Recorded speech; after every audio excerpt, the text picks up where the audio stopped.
Alright guys, it's Brandon with the highest mileage and dirtiest Z06 that there is other than the CTF cars. They're probably even cleaner.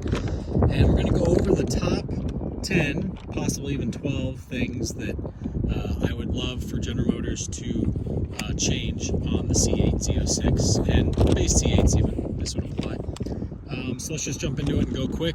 The steering response. Okay, I'm not talking about how hard it is to steer. General Motors is good at making the steering wheel hard to turn. I'm talking about steering response. When you turn the wheel, how fast does the car respond? McLarens, Ferraris, they respond very fast. General Motors does not have a mode where it's easy to turn the wheel and it's very fast. Okay, so that's that. Number 2, the rear glass coupe. All right, so this is a coupe. This is the rear glass. There's a horrible glare when you're inside the car driving, especially at night, and this can all be solved by making this glass sit down flat right above the motor, and instead the glass would tilt down. So we would basically replace this bezel. This bezel here would get removed. This would all remain the same. General Motors, you don't have to reinvent the wheel here on the trunk. I've thought about it. This glass would go down and sit right above the motor. There would actually be a gap from the front of the glass, because you could still use the same shape glass, believe it or not, or you could do a different shape, obviously, but this glass would actually sit there above the motor, and you could actually leave a gap from the glass back to the regular window or the frame of the car. And you say, well, why would we do that?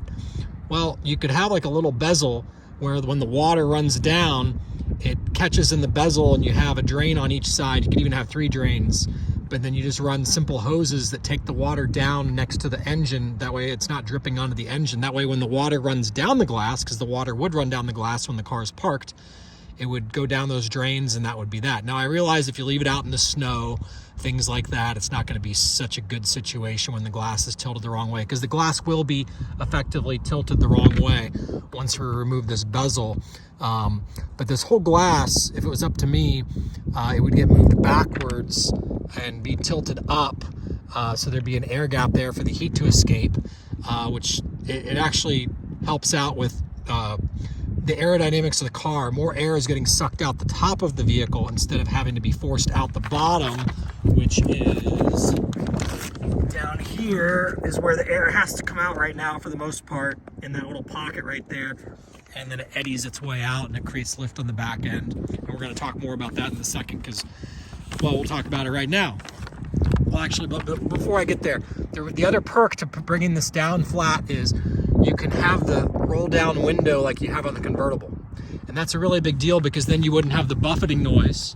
Okay, so you could have this as an option, General Motors. You could still sell the car like this. It's great. You already have the molds. Keep selling it like this.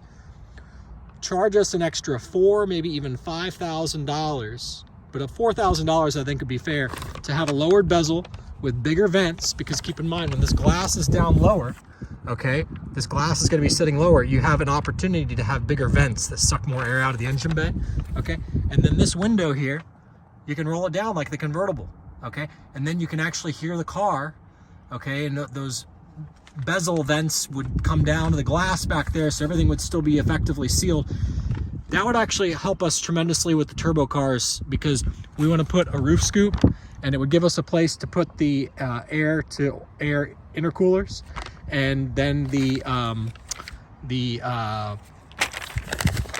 intercooler could actually sit. I'm not going to get into it, but it would help us tremendously. That's all I can tell you, because then we could run air-to-air intercoolers and have a dual roof scoop on the car. Okay, so, but I think a lot of people would appreciate it once they understand the buffeting aspect and they realize that it would get rid of the glare. Okay, because you can roll down the window, it would kill your buffeting, and okay, so anyway, enough of that. Okay, so number 3, you need a diffuser like a McLaren or a Lamborghini has, and you don't have to build it out of carbon fiber. I'm not asking you to create another parts shortage. I'm saying we need those arch, big smooth diffusers that come up like a slide. Make it out of what you make your fenders out of, guys. Make it out of, you know, SMC composite, and charge us money for it. Charge $6,000 for this thing, and it's just a big double arch diffuser that would in turn seal up that hole right there. Okay, and therefore it would go hand in hand with that. So you could charge us 10,000 bucks, General Motors, for that and a McLaren style diffuser that's made out of SMC. It doesn't have to be made out of carbon fiber, and I would buy it every day. Every car that I would ever buy would definitely have that, because it's a no-brainer. Okay, so what else do we have? Traction control stays on. ABS, electronic stability control, stays on, but the rear diff can be unlocked. Why in God's name don't we have that button, General Motors? Why is the rear diff interfering, which makes the car inconsistent? Point blank, I was going back through some videos of when I had the non-Z51 C8 and just seeing how much fun I used to have with that thing, going around curves and stuff, and I've owned the Z51 C8 as well. The non-Z51 C8 is just, it's the more fun car to drive. It's just, the rear diff, by it not locking out on a whim when it wants to, and instead it's just a consistent machine, you can step the car out, and then the traction control and the electronic stability control use the ABS to get the car back under control. It doesn't use the rear diff. Okay, so why don't we have that on the Z06? All right, which we're going to touch on that here in a little bit. But right now at the Z06, what you have to do to get the rear diff to unlock is you have to go into like race 2, or you have to go into, you have to shut off the traction control to get the rear diff to unlock. I don't want the car to be able to peel out and lay rubber. I just want it so that the rear diff isn't interfering when I'm going around a turn. Okay, so General Motors, come on. Same thing with the steering thing. I'm not asking for you to make it that way for everybody, make, you know, Ferrari, McLaren style steering for everybody. I'm asking for it to be an option. Okay, you can still leave the other options that exist, and you come out with a more responsive steering, where the steering turns faster. It's from the time you turn the wheel to the time that the front wheels are turning is instantaneous. There's no lag. Okay, so that's what I was asking for on number 1. Okay, so a top speed aero package. This, it doesn't really matter that much, but it would be kind of cool. I think you'd make money on it. So right now you got these big parachutes over here. A way that you can do it that I've thought of is you come out with a diamond, okay, that sticks on this door, that makes it so that a lot of this is blocked off. Okay, it would cause a lot of the air to go out around the car instead of that just be a big parachute. And same thing on the front. Porsche understands this concept very well. They had their intakes come in from like the side, from the front, because the air hits the front and comes around. So they have their intakes pointed this way. You could seal this off and have like a scoop, and you could have that scoop like a diamond shape, where it's forcing air up over the car, and the air goes in there, and you could just have these things snap into place somehow, General Motors, that if a guy's gonna do a top speed run or whatever, you'd be amazed how much people will buy this stuff. Okay, and you say, oh, we got to keep these things open. They would be open. There'd be air getting in there. The fans would still pull it all through. Okay, so just, you know, but that's not a real big one. I just put it on the list because whatever, I thought of it. But, okay, lightweight and lower seats. Okay, so let's talk about it. We got the competition seats in this car, and one of the big things with a sports car is, what is your center of gravity? Well, guys, when you're sitting that high up, you, the human being, are a center of gravity affecting device. Okay, you are raising the center of gravity of the car. So General Motors, it would be cool if you had a lightweight package with carbon fiber seats like Porsche and McLaren, everybody has, and they are sitting on the ground. And you say, well, the old guys aren't going to buy that. Good, the old guys aren't going to buy that. I do like these competition seats, I'm not going to lie. They're pretty well rounded, but I just think that if you really did have seats that sat down on the floor, and they need to be sold as an extra option that can be bought like on the side, like when you have the auxiliary wheels that you sell as a you know, extra set of wheels. I think that you need to sell the carbon fiber seats as an extra RPO or LPO, whatever the heck the verbiage was, to get those. And I think that people would buy them. Okay, you know, the serious track guys. Okay, what else do we have? Lightweight rear diff. So as those of you know, I've seen that General Motors Motors does have a magnesium variant of their rear diff, which is cool. Maybe they'll come out with it on the zr1, or maybe they'll come out with it for a lightweight package z06. Who knows? But in the meantime, we have this really heavy rear diff, and now we're back to my complaint about the traction control and the way the car handles. And this is all going to come down to one key point here. General Motors, if you had a Z06 that had a manual limited slip differential instead of a mechanical limited slip differential instead of the electronic limited slip differential, I would buy the mechanical limited slip differential. Why? Because it's 45 pounds less, isn't it? Yes, it is. So if I can take 45 pounds off the very rear of the car and also not have a rear diff that's locking out on me against my will, I'm going to buy it. And last time I checked, you guys actually charge less money for it. So I'm going to save money and take that option, okay? You say, oh, you're going to lose all your PTM modes. Guys, I hate the PTM modes. I don't want a car that interferes inconsistently. I want a car that does the same thing every single time, and it's my fault if I die, okay? Not the car interfering with me, and I don't understand what's going on, when it's going to do whatever, because I don't have a perfect crystal ball to see the future and know when the car is going to do what, okay? So that also affects the top speed of the car, ironically, because we all know that the non-Z51 C8 can go 195 miles per hour. And guess what, guys? This car can't. Okay, this car goes about $192 if you're lucky. All right, and I'm very positive of that. And it's got the low wing aero, and it doesn't have the big splitter on the front, and what have you. The non-Z51 is the faster top speed car. Okay, what else do we have here? Lightweight carbon body. General Motors, there's people with a lot of money out there, and I realize this would probably be something that's on constraint, but it would also be something that you could charge a fortune for.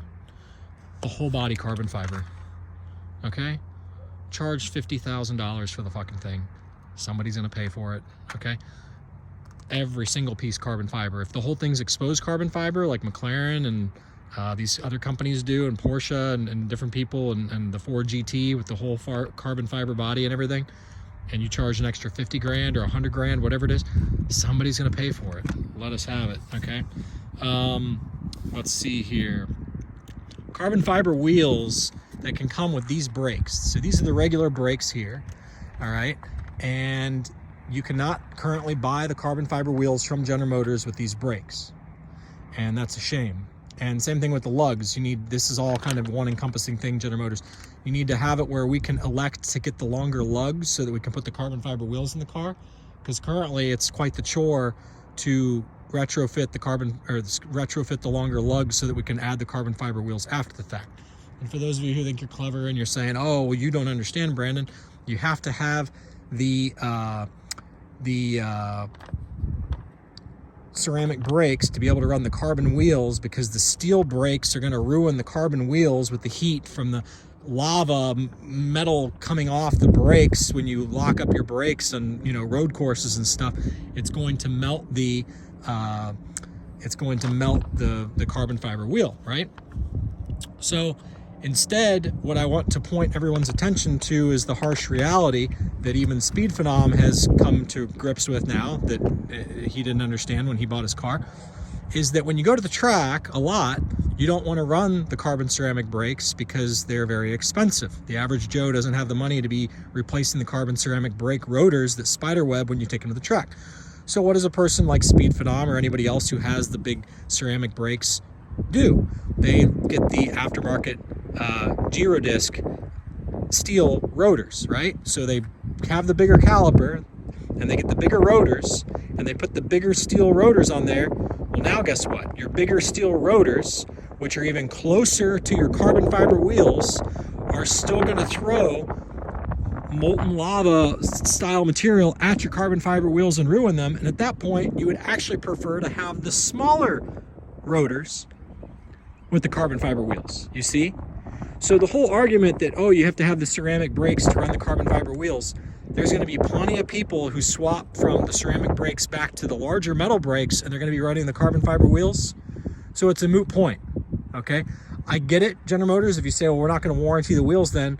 let's be real. You guys don't ever warranty wheels, okay? So let's not pretend that you're that noble that you're going to warranty the wheels when the brakes melt the wheels. You're not going to regardless, okay? So you're not going to warranty the wheels when we hit a pothole. We've all been through this, so we know what's going on, all right? Where are we? I forgot to put on the list the PDR. It records out the front. It should also record out the back. All right, there's no reason with today's technology why you couldn't be recording out the back as well. And you know, that camera up there, just record out the back and you'd be good to go. All right, then we'd have cool footage both ways. It doesn't have to be high resolution out the back. It could be whatever. You could even have a second memory card spot for it where you're recording one to one memory card and the other to the other memory card. Okay. This is kind of a silly thing, but for the people with the lighter interiors, the thing that deters me from buying the lighter interiors always is these glares from these hockey pucks, right? These hockey stick shaped things. Why not have it where those could be carbon fiber without making us get this in carbon fiber? I'd rather have this be leather so I'm not scratching it, and I'd rather that be carbon fiber option up there for the light interior cars like the Sky Cool Gray and the, you know, 70th edition cars, stuff like that. So just something to think about. It'd be nice to have the carbon fiber come down to right there to that seam on the hockey stick and make that a separate option. Okay, just to do that. What else do we have? We've got, because that would kill the glare because the carbon fiber is dark. Oh, those of you who know that I've been complaining about this since before the car was ever even released, because I knew what was going on with the fuel pumps and I could see the dynograph, what was going on. And basically the 2 in-tank fuel pumps. Okay, I've been asking for this for a long time. We were asking for it on the C7 Z06. I had a feeling this car was going to have an issue with it. The dynographs show that General Motors is bringing the power down at 6,500 RPM. There's a dip in the graph. That's because General Motors is shutting down throttle body and or pulling spark. And the reason is, in my opinion, is General Motors is out of fuel. It's very simple. When we twin turbo the base C8s Stingrays and we add the twin turbos, the in-tank fuel pump can only go to around 700 horsepower on a good day. And that's with COT and everything, you know, pretty much deactivated. When you have COT on, which is cat over temp protection, which is where the car needs to run rich, it needs to pump even more fuel. And therefore we have a situation, of course, where you know, the cars can basically run out of fuel, and I think General Motors found that out the hard way, and so they're limiting, you know, they're limiting the throttle body because they're out of fuel. So I'm saying we need to add 2 in-tank fuel pumps, and I put up videos in the last 2 days about the in-tank fuel pumps, and I put up another diagram video explaining the way to do the in-tank fuel pumps, the dual pumps. You could also have one pump inside the tank and one pump outside the tank, but have them in parallel the way that DSX and LMR do it. And what you could do, General Motors, is you could have those 2 pumps. I didn't explain this in the diagram video. I'm going to explain it now. You could have, it would be scenario number 4 on my diagram video. You could have one pump feeding one high side pump and the other pump feeding the other high side pump, and that way you would know when one dies, because you'd have a pressure sensor on each of those low side lines, and you say, well, they're going to have 2 different pressures after the high side. Well, General Motors, why don't you put an H cross line on the high side rails where the high side lines can equalize after the high side pumps? So maybe one high side pump's doing decent and the other high side pump's not doing so great because the low side pumps are feeding them different, you know, pressures and what have you, because one pump is liquid cooled inside the tank, the other pump is outside the tank. The reason why you would have the pump outside the tank is because you are conscientious of not overheating your fuel in your tank, okay?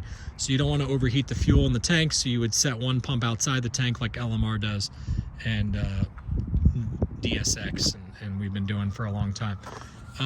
What else do we have? Last but not least, why on earth, General Motors, don't you have it where customers can contact corporate through OnStar or through GM My Rewards or whatever and say, I'm signing the waiver, I want to deactivate my warranty on my engine and transmission, and I want to unlock my computer, and I want to be able to tune my car. I want to be able to change the RPM, assuming you guys don't give us the 2 fuel pumps. I want to be able to bring my RPM up to 9100 RPM or whatever it is. I want to be able to add fuel pumps. I want to be able to tune my car. This is all assuming that you guys don't give us the 2 fuel pumps by 2024 on the 2024 cars. Why not give the customer the option to elect to void their warranty, General Motors? It saves you money. And if it's a turbo car, at that point, the cat's out of the bag. It's got turbos on it. You're going to be voiding the warranty anyway. The next guy that he sells it to understands the warranty is going to be voided as a turbo car, all right? Why wouldn't you allow us to do that? And then another idea for you, General Motors, and I kind of outlined the patent for this. You guys have the idea where the GPS monitors for the front lift. Why not have it where the GPS can be saved to racetracks, and when you go to the racetracks, you can push a button where the car no longer has to be EPA compliant, and maybe you have a different tune that makes more power or vents to atmosphere, the crankcase ventilation system, or what have you, but that's only available when you're at the racetrack and the GPS verifies that you're at the racetrack. Okay, so just something to think about. That's probably 13 or 14 at this point, but